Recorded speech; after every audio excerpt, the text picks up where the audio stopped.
Hello everyone, welcome back. Today we're going to be talking about the upcoming new pistol brace ruling that's supposed to come down in December of 2022. So we know that through some court filing that the ATF did that they're going to be putting out this new ruling. We don't know exactly what it's going to be. We have the proposal. According to the proposal, basically they're going to have like this whole checklist that's really confusing and complicated. I couldn't even follow it, and even though I'm a gun guy, I couldn't follow it. Well, he's supposed to go down this checklist to see if your AR pistol can have the brace fitted onto it or not. Okay, so regardless what the results are, it's going to be legal for you to still own the AR pistol. Okay, and it's still legal for you to own the pistol brace. Okay, it's just a question of can this pistol brace go on this AR pistol? Okay, that's the only thing that's going to be in question. Not if you can own the two. You can own the two. Now the question might become, well, why would you have an AR pistol brace if you don't intend on putting it on your AR pistol? Well, if you already own it, you can always put it on an AR rifle, right? So if I'm building out a new AR rifle and I have a perfectly good pistol brace that has a nice socket in there and I like it and I'm comfortable with it, why not put it on my AR rifle? Okay, so that is a very plausible reason why you would have an AR pistol brace laying around that you don't intend on putting on your AR pistol. Okay, so that's something really important for you guys to keep in mind. Regardless of what they throw at us, it is still legal for you to own these two items.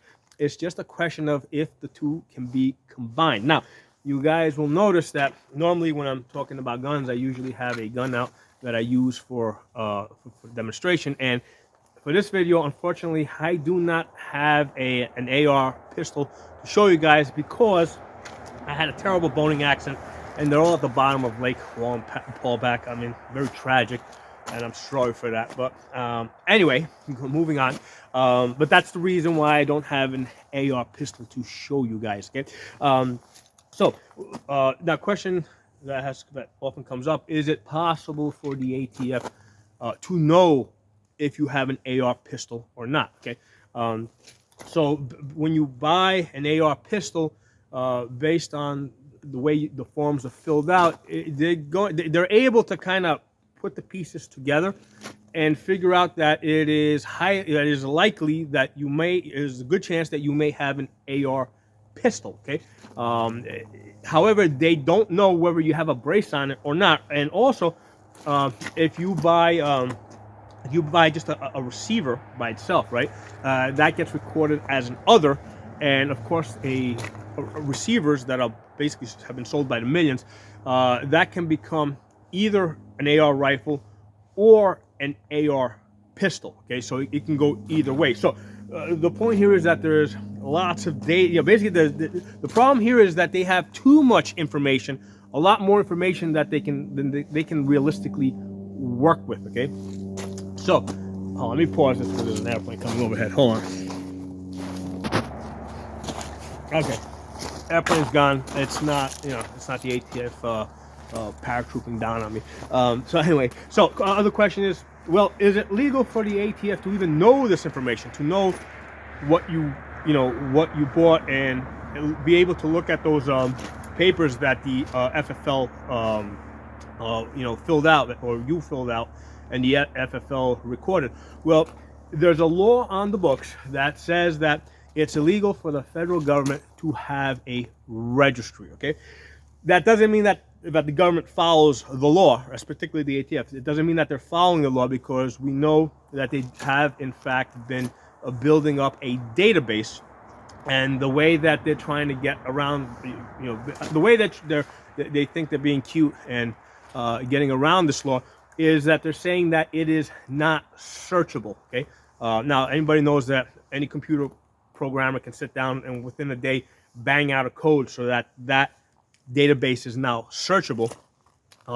But as it stands right now, it is illegal for them to have a database, and they're saying that it's not searchable. So for that reason, it's really hard for the ATF to go before a judge and say that, hey, they've acquired this information through this illegal database that they have, that you have, guns that you're not supposed to have, and that there's a good chance that you have them in a configuration that you're not supposed to have them in. Okay, so it's really hard for them to go before a judge and ask for a warrant to come search your house to see if you have an AR pistol with a brace on it, because again, it is legal for you to have the AR pistol. It is legal for you to have the brace.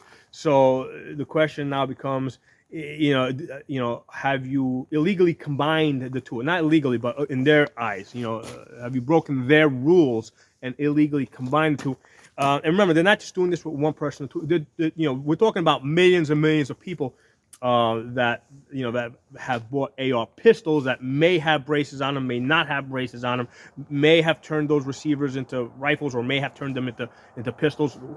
So it's going to be very hard for the ATF to go before a judge and get millions of warrants, right, to go search people over pistol braces. So that's not going to happen, right? That's extremely because again, they're on the surface, it's like, okay, how'd you get this information? Well, we have this illegal database that it's not going to happen. That's not the way it's going to happen. Okay.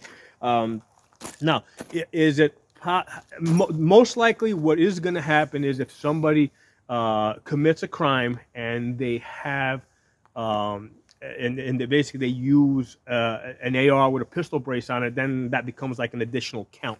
Or if you use an AR pistol in a self-defense type of situation, and now the police become aware of it, now that's going to be the one thing that they stick on you. Because remember, they're not interested in the guy that broke into your house trying to rob and murder your family. They're going to be, because him they already got. He's like, okay, we already got this fish. Let's get the other fish over here. All right, the one that has the AR, the pistol on the brace on his AR pistol. Okay, so they're gonna use that. So that's the circumstance where they're likely to get you if you use an AR with a pistol, an AR pistol with a brace on it.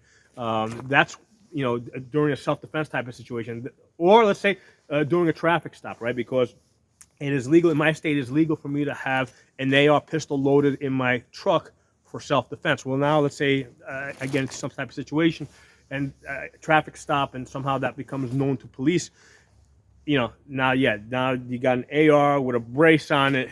Now there's a good chance that they want to go through that checklist to see if it qualifies, whether it can be on there or cannot be on there. So the bottom line is that once this new ruling comes out, and I'm sure it's going to be challenged in the courts. In fact, I know it's going to be challenged in the courts until this completely washes out through the court system, and it is declared that this ruling is unconstitutional.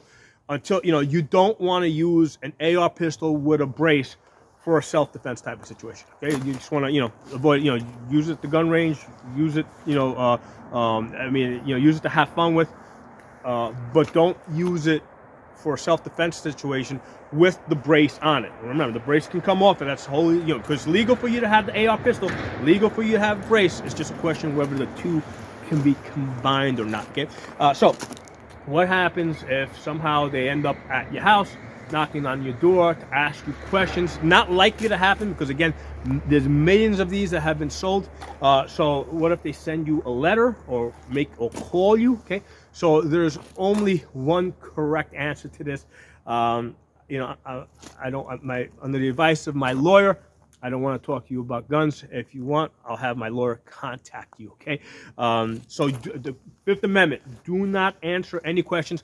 Do not try to deny anything. That's really important, because in many cases, the way that that law enforcement actually gets the search warrants is they ask you a whole bunch of questions, in many cases not even related to what's being investigated, and they catch you in some minor lie. It might not even be an intentional lie, right? It might just be because you told them that, you asked you what time it was, and you told them it was the wrong time, and now they take that and they go before a judge and say, we have probable cause.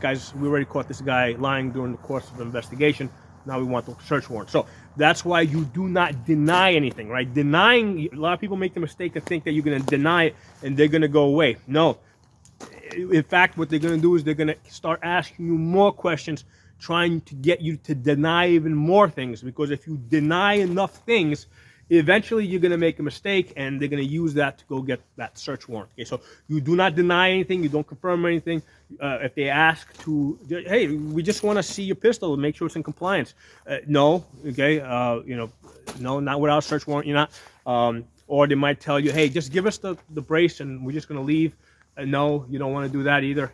Nothing, absolutely nothing. Don't talk to them. Be polite, be courteous, but do not talk to them. Don't deny anything. Don't confirm anything. Okay. You talk to any lawyer, and they will all tell you the same thing. Now, definitely recommend that you have a prepaid legal service. I've done many videos on this. It makes it makes no sense not to have it because it's just so cheap. The one I use is U.S. Law Shield. And right now with the coupon code, it comes out to about $130 a year. There's the coupon code, Pocono Shooting, the promo code. It's you go to uslawshield.com, and you go through you gotta pick your state, and then you gotta they give you two options where you pay for the whole year up front, or you go month by month. Go month by month because once you enter the promo code, that's how you're gonna get that free month up front. And you're also gonna waive the $40 sign up fee. So it ends up being like $130 for the year, which is like, okay, now you have a lawyer on call. You get to ask them gun-related questions. Like, for example, when this new ruling comes out, what does it mean, right? I mean, do you want to come to me and get the information from me, or you want to get it from an actual lawyer? I mean, I'll give you the information as soon as I get it, right? I mean, I will do an updated video. But here's the thing. What you want to do is you want to get the information from your prepaid lawyer, have them email it to you, and save that email, print it out so that you can have it for a future reference. Okay, so that alone is worth paying the $130. I mean, every time we go to the gun range, we're spending way more than $130 anyway. But that's how you want to handle that. If they show up, whether they show up at your house, call you up, send you a letter, you want to, basically you want to immediately go to your prepaid lawyer, because there's a good chance that the prepaid lawyer is going to tell you don't even, if you get a letter, they're going to say don't even answer it. I mean, that might be the answer that you get, from the lawyer, especially if it comes not certified, So again, I don't know, but that's why the lawyer's there, because the lawyer knows. And this is something that as soon as it drops, they're going to get on top of it. They're going to read through it. They're going to decipher this. And for example, I'm telling you guys that if you separate the brace from the pistol, you're good, right?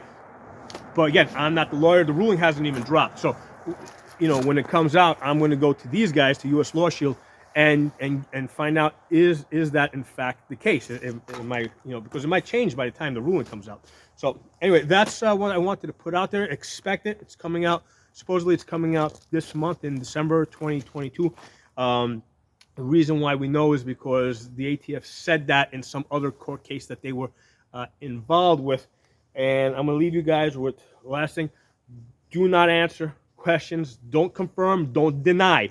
Okay? Don't deny. Denying, because again, if they get the impression that they can get you to deny lots of things, they're going to keep throwing questions at you, keep getting you to deny stuff, because eventually you'll deny something that they can prove is true, and they can use that information to get a warrant. Okay, so thanks for watching. I'll talk to you all soon.